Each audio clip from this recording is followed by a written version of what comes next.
news for the state of Tennessee in 10 minutes. Tennessee in 10 is made possible by Tennessee Department of Labor and Workforce Development. Thanks for joining us for Tennessee in 10. I'm Holly Thompson. Nashville's Mayor Freddie O'Connell is responding this morning after calls for the National Guard to come to Music City. Representative Andy Ogles says Nashville is a hotbed for gang activity and says Mayor Freddie O'Connell is to blame. Now, this comes after Senator Marsha Blackburn voiced her support of deploying troops to Memphis. But Metro Council member Jacob Cupin told us Nashville overall is a very safe city. We have hundreds of thousands of people through here on a very regular basis, and we do extensive planning and prep to keep people safe, and we do keep people safe. Mayor O'Connell says that Congressman Ogles does not live or work in Nashville and says, quote, "It's outrageous that an absentee member of Congress would be so disrespectful to our hardworking police who have produced multiple year-over-year restrictions and reductions in crime in Nashville," end quote. Now, a man accused of threatening to commit a school shooting during a meeting is now charged with threats of mass violence. That's according to the Jefferson County Sheriff's Office.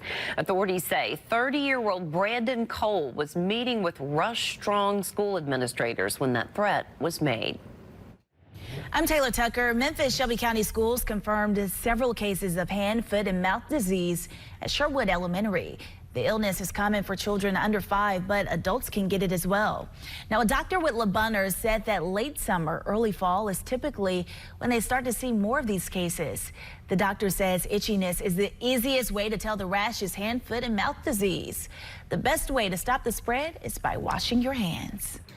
A coroner says the cause of death for an infant found dead inside a Tennessee woman's closet is inconclusive. The discovery was made last week in Lakin Snelling's Lexington, Kentucky home. Now, she's a senior at the University of Kentucky. Police say she was arrested days later and charged. Well, this morning, Lakin Snelling is on house arrest after posting bond. She pled not guilty and was ordered by a judge to live with her parents. 2 new arrests in connection to the Austin Drummond case. Drummond is a man accused of killing 4 family members and abandoning a baby in West Tennessee. The TBI says they arrested Eric Wise Jr. and Mikel Ovalis from Jackson. They're accused of helping Drummond avoid getting captured. Drummond was on the run for a week before he was caught in Jackson, Tennessee.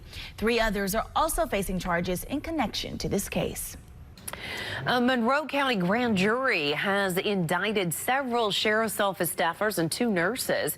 That's after the death of a man back in February. Elijah Isbell died in Monroe County custody, sparking an investigation by the district attorney.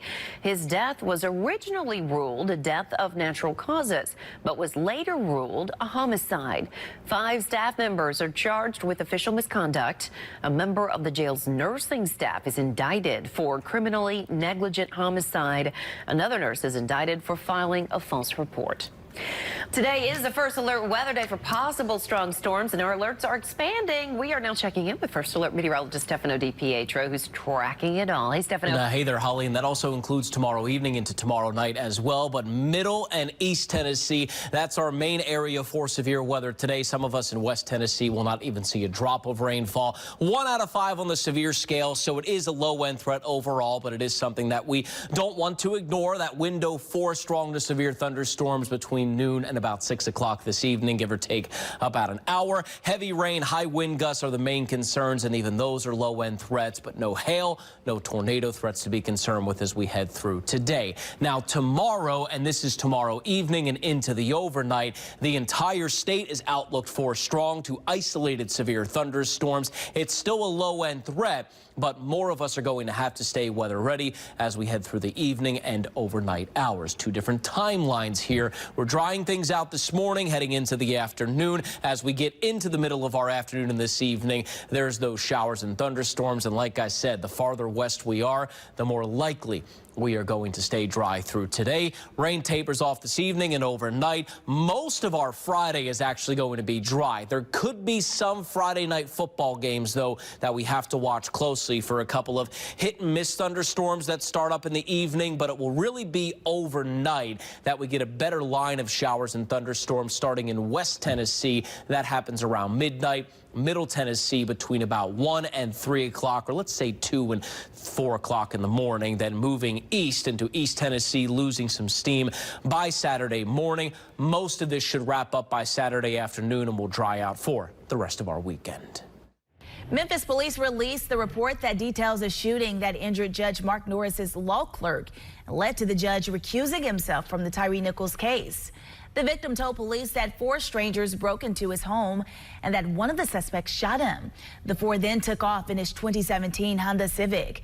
Judge Norris said he suspected one of the former officers on trial in the Nichols case was in the gang responsible for the attack. The report makes no mention of gang affiliation. The police report says a 14-year-old is among the suspects and so far is the only one who has been arrested. From the WMC Action News 5 newsroom in Memphis, I'm Taylor Tucker. Back to you. Metro Police have identified all 4 suspects who are involved in an attack on Nashville's pedestrian bridge. Now, this happened early Sunday. We know 3 people were injured. Investigators say 3 suspects surrendered to police downtown yesterday. Now, the 4th suspect was turned in by his mother.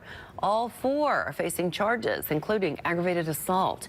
One man we spoke to says he now has second thoughts about where he walks downtown. And a veteran is now suing former NFL and Vanderbilt quarterback Jay Cutler. It's for last year's crash in Franklin. Attorneys say that Cutler rear-ended the man's car on Ridge Street. That was in downtown Franklin.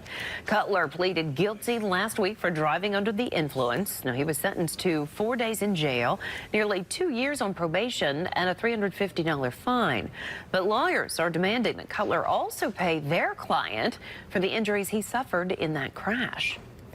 Many families are traveling to East Tennessee to vacation in the Smokies. We know there are thousands of cabins and condos available in Pigeon Forge and the area around there. We know city leaders want to make sure they're safe for you and your family.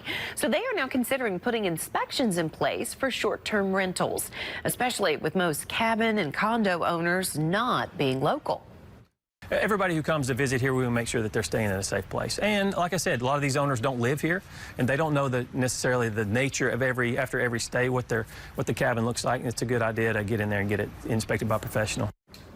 City leaders say the inspections would be similar to how a hotel is inspected for safety equipment and other measures.